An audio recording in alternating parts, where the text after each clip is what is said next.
याद है कहानी गोल्डीलॉक्स और तीन भालू की? यह सिंपल कहानी एस्ट्रोनॉमी के एक क्रूशल कॉन्सेप्ट हैबिटेबल जोन के लिए एक सरप्राइजिंगली एप्ट एनालॉजी है। गोल्डीलॉक्स जोन एक तारे के चारों ओर का जस्ट राइट रीजन है जहां लिक्विड वाटर हो सकता है।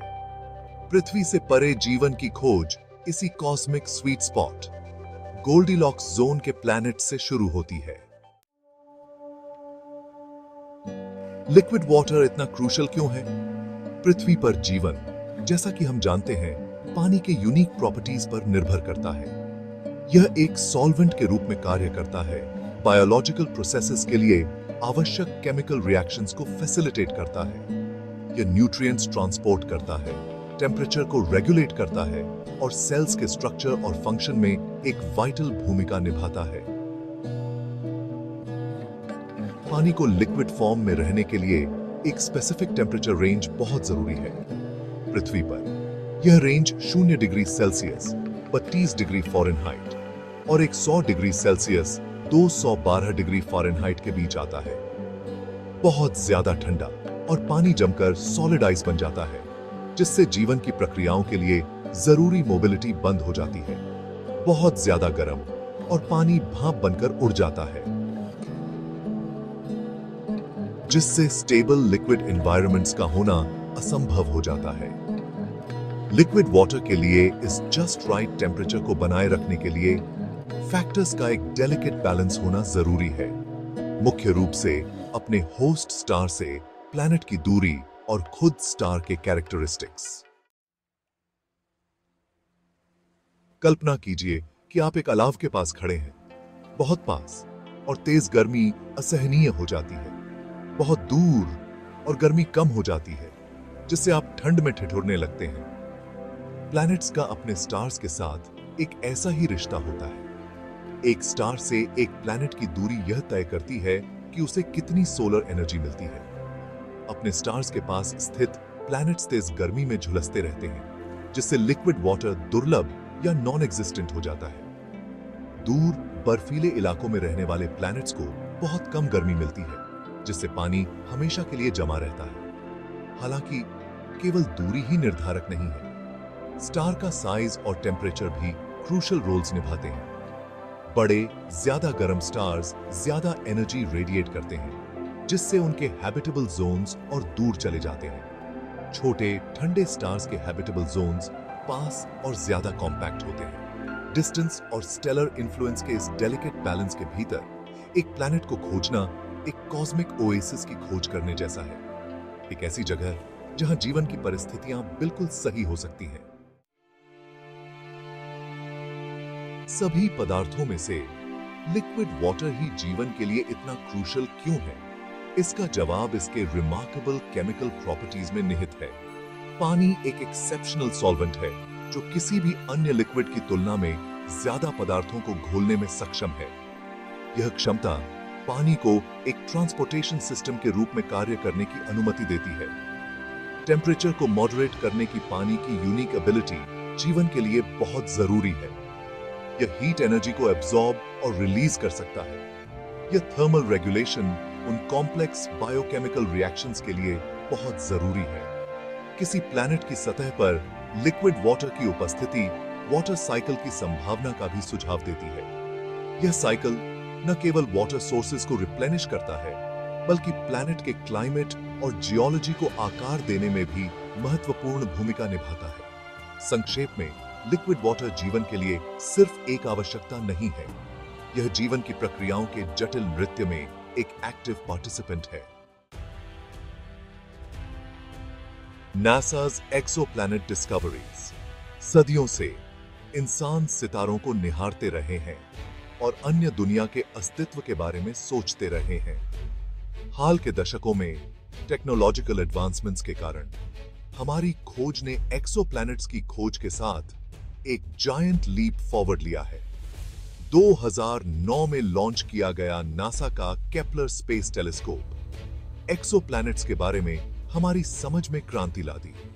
केपलर ने हजारों एक्सोप्लैनेट कैंडिडेट्स की पहचान की। Section 6, Kepler 186f, a super Earth in the habitable zone. हजारों एक्सोप्लैनेट डिस्कवरीज में कुछ जीवन की तलाश में विशेष रूप से इंट्रीगिंग कैंडिडेट्स के रूप में सामने आते हैं। ऐसा ही एक एक्सोप्लैनेट है केपलर 186f, जो कॉन्स्टलेशन सिग्नस में पृथ्वी से लगभग 500 लाइट ईयर्स दूर स्थित है।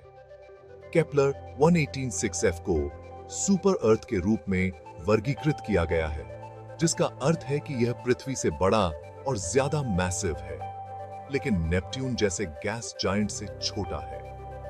यह एक रेड ड्वार्फ स्टार केपलर 186 की परिक्रमा करता है, जो हमारे सूर्य से छोटा और ठंडा है। केपलर 186f को जो बात पर्टिकुलरली एक्साइटिंग बनाती है वह है अपने स्टार के हैबिटेबल जोन में इसकी लोकेशन। वैज्ञानिकों का अनुमान है कि यह सूर्य से पृथ्वी को मिलने वाली सूर्य की रोशनी का लगभग 1/3 हिस्सा प्राप्त करता है, जो इसे हैबिटेबल जोन के आउटर एज पर रखता है, जहां इसकी सतह पर लिक्विड वाटर मौजूद हो सकता है। Section 7, TRAPPIST 1 system 7 earth sized worlds. एक और रिमार्केबल डिस्कवरी है ट्रैपिस्ट 1 सिस्टम, जो कॉन्स्टलेशन एक्वेरियस में लगभग 40 लाइट ईयर्स दूर स्थित है। इस सिस्टम में एक ultra cool dwarf star Trappist 1 की परिक्रमा करने वाले 7 अर्थ-साइज्ड प्लैनेट्स हैं। ट्रैपिस्ट 1 सिस्टम को जो बात वाकई एक्सेप्शनल बनाती है वह यह है कि इसके 3 प्लैनेट्स ट्रैपिस्ट 1e, F और G हैबिटेबल जोन में रहते हैं। ये प्लैनेट्स अपने स्टार से टाइडली लॉक्ड हैं, जिसका अर्थ है कि एक साइड हमेशा स्टार का सामना करती है, जबकि दूसरी साइड परपेचुअल डार्कनेस में रहती है। हालांकि टाइडल लॉकिंग जीवन के लिए चुनौतियां पेश करता है, लेकिन यह जरूरी नहीं कि इसे रूल आउट कर दे। यदि इन प्लैनेट्स में एटमॉस्फेयर्स हैं, तो वे संभावित रूप से स्टार फेसिंग साइड से डार्क साइड तक गर्मी वितरित कर सकते हैं, जिससे ज्यादा टेम्परेट कंडीशंस बन सकती हैं, जिसे पर्डिफियर।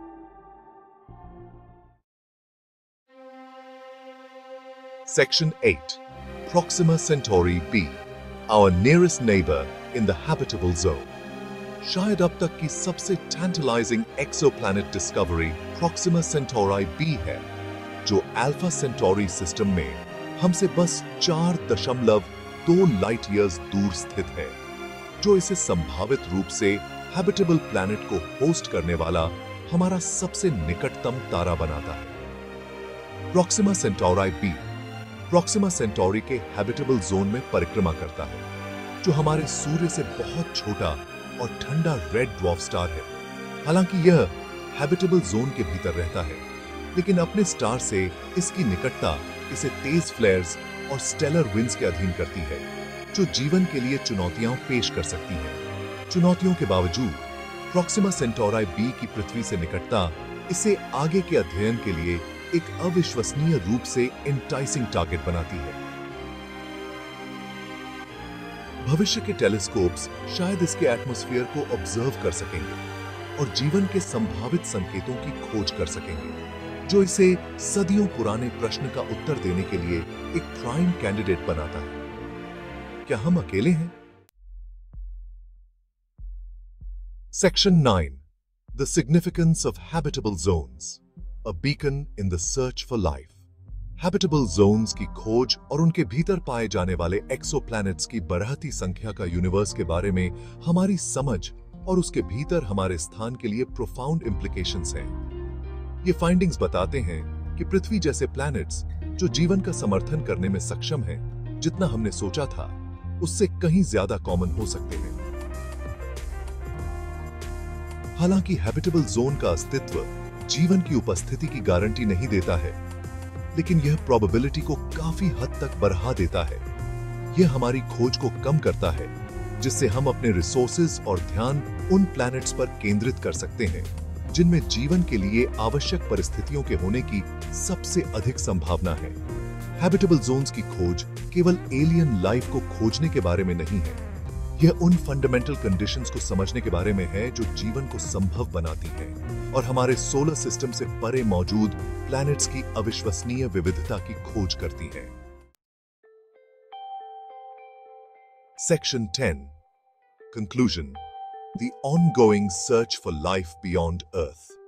पृथ्वी से परे जीवन की तलाश अननोन में एक यात्रा है जो हमारी स्वाभाविक जिज्ञासा और कॉस्मोस में अपनी जगह को समझने की हमारी इच्छा से प्रेरित है। गोल्डीलॉक्स जोन की अवधारणा, वह जस्ट राइट रीजन जहां लिक्विड वाटर मौजूद हो सकता है, इस एक्सप्लोरेशन में एक महत्वपूर्ण रोड मैप प्रदान करती है। जैसे जैसे हमारी टेक्नोलॉजी आगे बढ़ेगी, हम आने वाले वर्षों में और भी ज्यादा ग्राउंड ब्रेकिंग डिस्कवरीज की उम्मीद कर सकते हैं। एक्सोप्लैनेट एटमॉस्फेयर्स का अध्ययन करने, बायोसिग्नेचर्स की खोज करने और इन दूर की दुनिया के रहस्यों को उजागर करने के लिए नए टेलीस्कोप्स और स्पेस मिशंस विकसित किए जा रहे हैं। पृथ्वी से परे जीवन की खोज एक्सप्लोरेशन की मानवीय भावना और ज्ञान की हमारी अथक खोज का प्रमाण है। यह एक ऐसी यात्रा है जो वैज्ञानिक जांच से परे है, हमारी कल्पनाओं को मोहित करती है और हमें उस यूनिवर्स की विशालता और आश्चर्य की याद दिलाती है जिसमें हम रहते हैं।